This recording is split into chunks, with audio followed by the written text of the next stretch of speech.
AG ನ್ಯೂಸ್ಗೆ ಸ್ವಾಗತ. ಸಚಿವೆ ಲಕ್ಷ್ಮಿ ಹೆಬ್ಬಾಳ್ಕರ್ ವಿರುದ್ಧ ಅವಾಚ್ಯವಾಗಿ ಪದ ಬಳಕೆ ಮಾಡಿದ್ದಾರೆ ಎಂದು ಸಿಟಿ ರವಿ ಅವರನ್ನ ಅರೆಸ್ಟ್ ಮಾಡಲಾಗಿದೆ. ಇದೇ ವಿಚಾರವಾಗಿ ವಿಪಕ್ಷ ನಾಯಕ ಆರ್ ಅಶೋಕ ಪ್ರತಿಕ್ರಿಯೆ ಕೊಟ್ಟಿದ್ದಾರೆ. ನಾನು ಗೌರವಾನ್ವಿತ ಸಭಾಪತಿಗಳನ್ನ ಭೇಟಿ ಮಾಡಿ ನಾರಾಯಣಸ್ವಾಮಿ ಭೇಟಿ ಮಾಡಿ ಬರ್ತಾ ಇದ್ದೇನೆ. ಸಿಟಿ ರವಿ ಅವರು ಕೂಡ ಕಂಪ್ಲೇಂಟ್ ಕೊಟ್ಟಿದ್ದಾರೆ. ನಾನು ಸಭಾಪತಿ ಅವರನ್ನ ಕೇಳಿದೆ, ರೆಕಾರ್ಡ್ನಲ್ಲಿ ಯಾವುದೇ ದಾಖಲೆ ಇಲ್ಲ. ಅದೃಷ್ಟಿಯಿಂದ ಸಭಾಪತಿ ತೀರ್ಮಾನ ಕೊಟ್ಟಿದ್ದಾರೆ. ಯಾವುದೇ ದಾಖಲೆ ಇಲ್ಲದಿರೋದ್ರಿಂದ ಏನು ತೀರ್ಮಾನ ತೆಗೆದುಕೊಳ್ಳಲ್ಲ ಎಂದಿದ್ದಾರೆ. ಅರ್ಜುನ್ ಆದ್ಮೇಲೆ ಗೂಂಡಾಗಿರಿ ಮಾಡಿರೋದು ಅಪರಾಧ.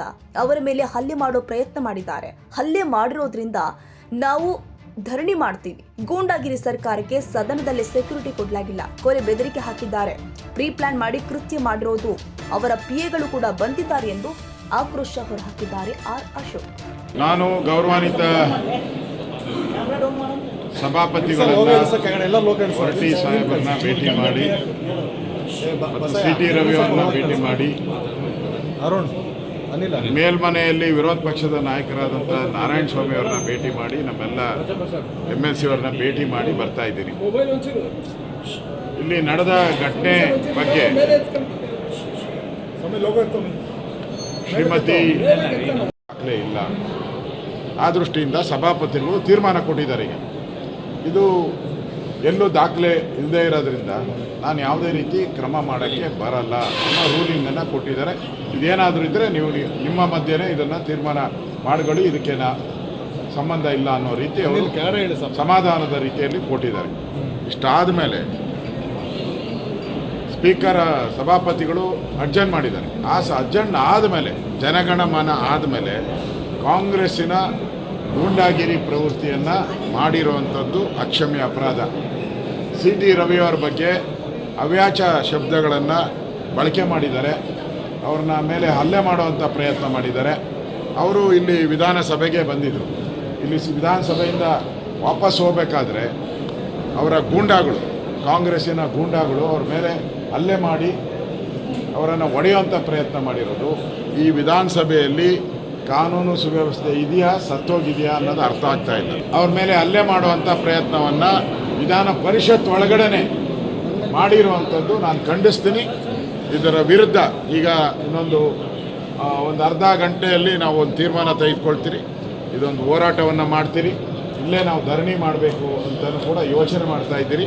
ಇಲ್ಲೇ ನಾವು ಧರಣಿ ಮಾಡಿ ಸರ್ಕಾರದ ಫೇಲೂರ್, ಅಸೆಂಬ್ಲಿ ಒಳಗಡೆ ನೀವುಗೆ ರಕ್ಷಣೆ ಕೊಡೋಕ್ಕಾಗಿಲ್ಲ ಅಂತ ಹೇಳಿದ್ರೆ ಈ ಸರ್ಕಾರದ ಗೂಂಡಾಗಿರಿ ಪ್ರವೃತ್ತಿಯನ್ನು ಏನಾದರೂ ಮಾತುಕತೆಯಲ್ಲಾಗಿದ್ದರೆ ನೀವು ಅದಕ್ಕೆ ಕಾನೂನು ಪ್ರಕಾರ ಏನು ಬೇಕೋ ಕ್ರಮ ತೆಗೆದುಕೊಳ್ಳಿ, ದಾಖಲೆಗಳನ್ನು ಇಡಿ.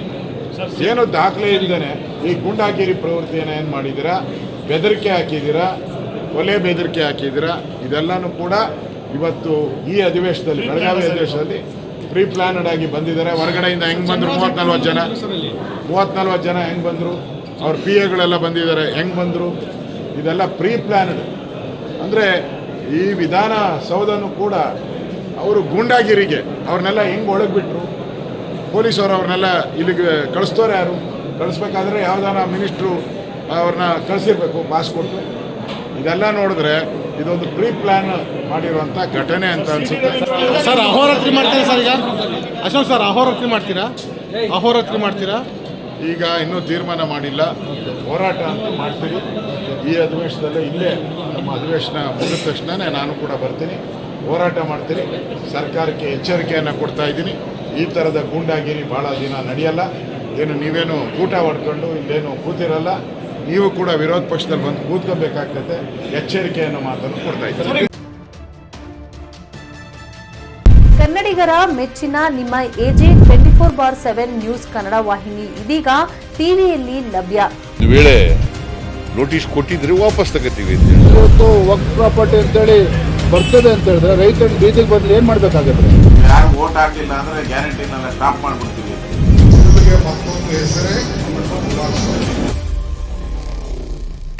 ಕರ್ನಾಟಕ ಮತ್ತು ದೇಶ ವಿದೇಶ 360 ಡಿಗ್ರಿ ಸುದ್ದಿ ಹಾಗೂ ಉತ್ತರ ಕರ್ನಾಟಕ, ಬೆಳಗಾವಿ, ಬಾಗಲಕೋಟೆ, ಧಾರವಾಡ, ಹಾವೇರಿ, ಗದಗ, ಬಿಜಾಪುರ ಜಿಲ್ಲೆಯ ಕ್ಷಣ ಕ್ಷಣದ ವಿವರವನ್ನ ಪಡೆಯುವುದಕ್ಕೆ AJ 24/7 ನ್ಯೂಸ್ ಕನ್ನಡ ವಾಹಿನಿಯನ್ನ ಲೈಕ್ ಮಾಡಿ, ವಿಡಿಯೋಗಳನ್ನ ಶೇರ್ ಮಾಡಿ, ಕಮೆಂಟ್ ಮಾಡುವ ಮೂಲಕ ನಮ್ಮ ವಾಹಿನಿಗೆ ಸಹಕಾರ ನೀಡಿ ಮತ್ತು ಚಾನೆಲ್ ಅನ್ನ ಸಬ್ಸ್ಕ್ರೈಬ್ ಮಾಡಿ.